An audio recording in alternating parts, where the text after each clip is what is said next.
away for Lee, but we talked about them letting themselves down in areas too. Ben Reynolds, we've talked about him. 2 tries, 1 try assist. I think top performance in this game. Yeah. Danny Tickle with a try, 122 metres. Adam Higson with 142 metres. Jamie Acton, I shouldn't have put him in really, should I, after what he did? 110 metres though. It shows what he can do when he's not being a stupid thug. Glenn Stewart worked really hard to try assist and 41 tackles, but I don't know, it's just over that hill, I feel now. Yeah, I just don't think Lee was the right move for him, to be honest. I think they could have been they could have had a list of Super League clubs as long as your arm that would have been prepared to take Glenn Stewart on the strength of that season at Catalan. So, do you think there were, and do you think there was many willing to pay the sort of money that Catalan would have been willing to pay? I think if you'd said to every Super League team out there, would you have Glenn Stewart in your side, then they'd all say yes. Fair enough. Right, well that's the 3 televised games done. So shall we? Let's wander through the untelevised games. Wakefield were 26 points to 12 winners over the hapless Warrington Wolves in front of 4,829, refereed by Robert Hicks. Yeah, and Wyatt Joe said, poor Peta-ing. Imagine flying halfway around the world to make your debut at Bellevue, stuck out in the centre, only to be shunted to fullback to try and organise a team that don't know their arses from their elbows, and with potential trips to Halifax and Fev on the horizon. Hashtag pray for Peter.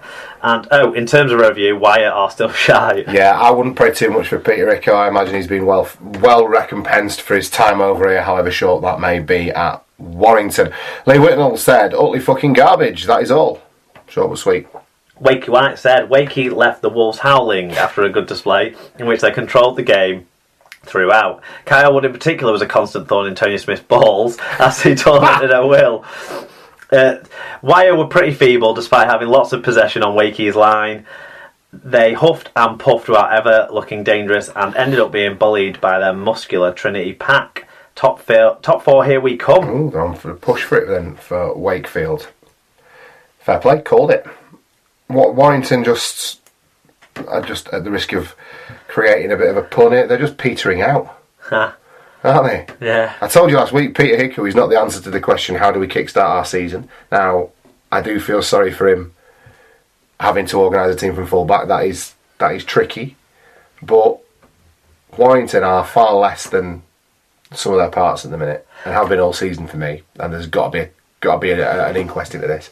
There's got to be some sort of autopsy going on into why this season's been so dire for them. From the footage I remember from this game, I remember watching the highlights and not really understanding where I was at in the highlights because it turned out to be the last try which was scored in the last 10 minutes of the game, the Mason Cain Brown try. Yeah. But what stood out to me the most is when the line break happened about only 5 or 10 metres from the line was Cain Brown put through the gap. He was able to walk halfway to the sticks without any effort, without anyone trying to force him into a more difficult kick and stuff. And yes, the game will have been lost at that point, you would suggest, but maybe not. It was 2012 before that try went over. Yeah. It's the attitude. Whenever they concede a try, yeah. There's no lift whatsoever in the Warrington side. It's resignation, it's acceptance of mediocrity or whatever it is. Yeah. They've not got it switched on right. And, they've been compared all year to Leeds because of what happened to Leeds last year. The difference with Leeds last year and Warrington is at this stage, Leeds were at least mounting a fight. Yeah. And a fight that earned them ninth place. Now, Warrington might end up in 9th place, but not through a fight, it doesn't feel. No, I agree. I agree with you completely. This is much deeper than the circumstantial stuff that happened at Leeds. This is attitudinal to the core, I would say. Reading the write-up, they even had an advantage of a player for 10 minutes in the second half when Keegan Hurst was sin-binned. There you go. That's good for Keegan Hurst. There's just less time for him to drop the ball. They scored one of their tries during that period, but I don't know. It doesn't feel right. That's it. But now let's give Wakefield some credit because Warrington were there and they still need to be beaten. And Wakefield went about doing what they've been doing all season, which is using a big pack to hammer at the door, tie people out, have some impact off the bench, and then some good half-back play and some intelligent work from people like Kyle Wood allow them to spread the play, and they can get the ball in the hands of some absolutely electrifying Wingers, and they're a dangerous side. The wingers are doing great stuff, and there's just odd occasions where players are pulling out freaky, brilliant touches. The offload by Scott Grix for Tupu's try. I didn't think that was coming when it came out, and just occasionally they've got players releasing the ball around the middle of the sort of pitch, but in the attacking areas late into, and you just see it occasionally, little flicks of magic, and then you've got the pace out wide, the finishing out wide, and they're playing really well. Really well. No, I agree. Do you think they'll make the top 4? Do you know why they've got a good chance? Because Leeds running top 4 at the split at least. Leeds running involves playing at Salford, against Hull FC, and at Wigan. And now, obviously, Wigan are a mediocre side over the course of this season. But I like to think that we might throw something together. I don't know, but there's a potential. Or a run to 6. But because of that, with those teams next, with the Salford and Hull Leeds games in particular, they're all there's close potential for points being taken off each other. Yeah. So I've not had a look at Wakefield's running actually. But yeah, I think I think there is a chance there, certainly. There you go. Fair play. Okay, what did the stats tell us then? We'll wait. Oh, they've got cast this week, haven't they? Who, Wakey? Yeah. More meters, 169 more. More breaks, 7-5. More successful offloads, 20-14. They were the stats that back up Wakey's win in this game. That made up for a 1.7% worst team tackle success, although Wyatt almost always win that stat, and still, more often than not lose anyway. And one more penalty conceded by Wakey in an overall very high 12-11 count. Ooh, nice and close there. That'll keep everyone happy. Individually who stood out for us? Ben Jones Bishop with a try in 169 metres. Kyle Wood a try assist, 46 tackles, so working hard both ways. The hooker. Bill Tupu, 1 try, 5 tackles, 151 metres, 5 successful offloads. Mason Caton Brown, 1 try, 145 metres, 3 clean breaks. And then to prove it wasn't just the outside backs having a glory time, Anthony England with 144 metres. He's having a great season for Wakefield, isn't he, Anthony England? Standout year for him, I would say. You get him fit, and he's a strong player if you spell him right. Yeah. And I think that's what's being shown, and I think the players that they're spelling around with work well. But for Wakey to get this sort of, I think this scoreline probably would have been bigger if they had all of their big hitters playing. They're still missing the likes of Fafita and Kermond from the side, and Huey played. Huey and Walker started the game, I think. There you go. Fair enough. So for Warrington, did anyone stand out? Peter Hicker, 112 metres on his debut. Jack Johnson back in the side, 136 metres.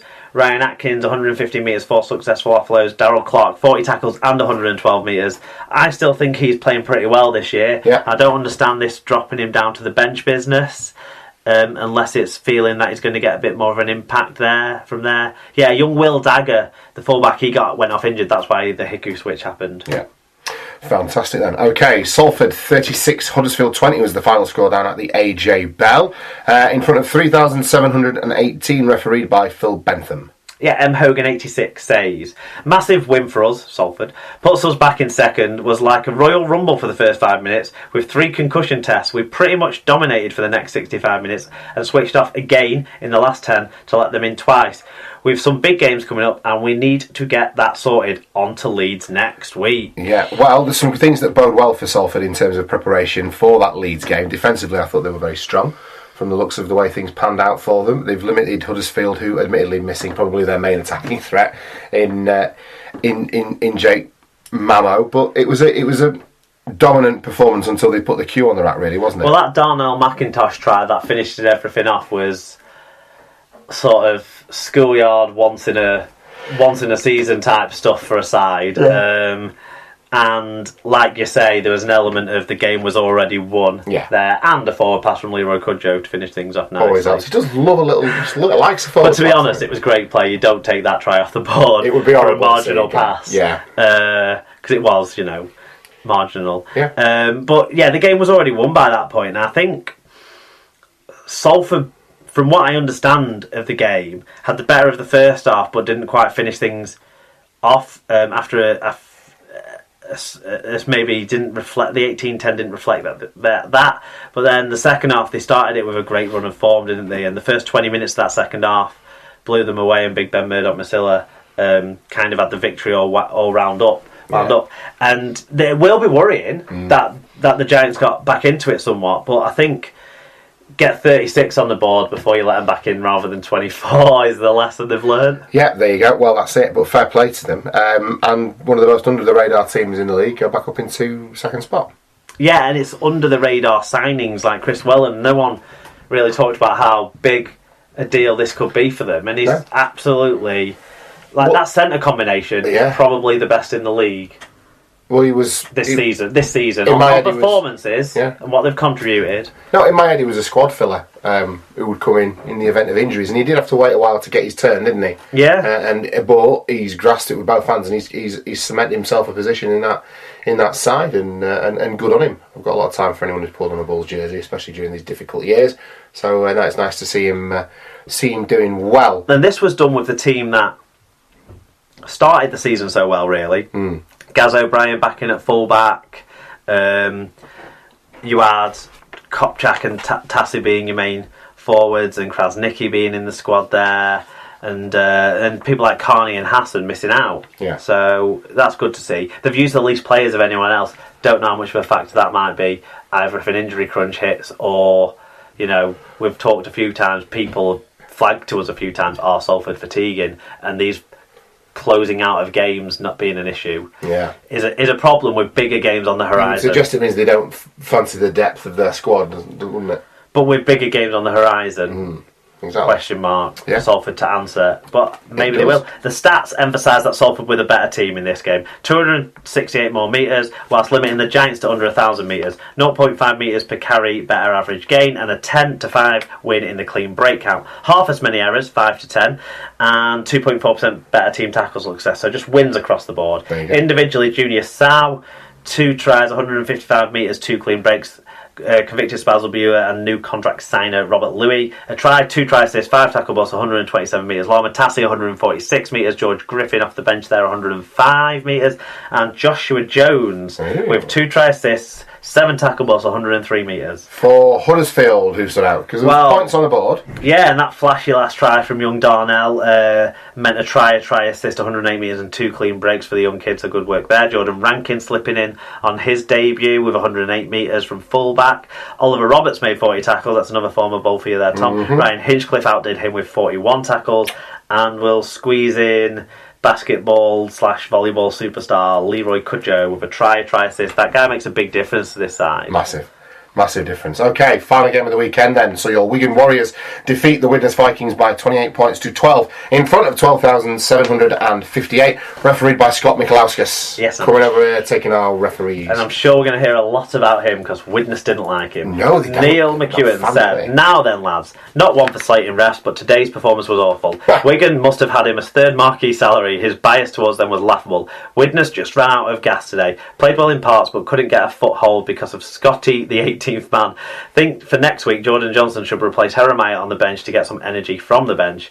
Paul, sorry, is you in it? No, carry on by all means if you wish. Paul O'Brien, 1976, ex-referee, says, just not good enough. We can blame the referee all day, but we just don't help ourselves to drop that many balls, causing us to do lots of defending on our own line. Kicking game was poor. What's the point of putting every kick downfield, down the throat? The fullback did well to come back and make a game of it for a while. Great support from the travelling Vikings fans that bring on Huddersfield next week. Paul Udo Lewis said, "Not one for ref's fault usually, but Scott Mickey Mouse should have maybe asked Joe Cobb if his legal firm has an opening. The poor bloke is woeful. Gilmore has never been a Super League standard halfback, and Betts should have gone with Mellor and Craven with Thompson at fullback. At least it's only one more game without Chase the Messiah. We really missed that beautiful bastard." Yeah, it makes a massive difference to Widnes when he's been in the team, doesn't he? So, Mark, I was going to say you can add a slightly different perspective to this. Was the referee as culpable as Widnes fans are making out, or were Widnes the architects of their own downfall? You were there, weren't you? There was a try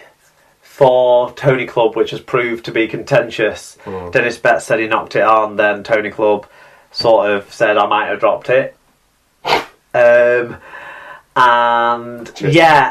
Widnes fans obviously thought it was a drop. I didn't see it. I didn't have a great view from where I was of that incident. There was lots of players around. It was a good settled play, and the barge over try that Wigan never normally score. So that maybe raises a question mark in itself. So club possibly has landed just short and then in the process of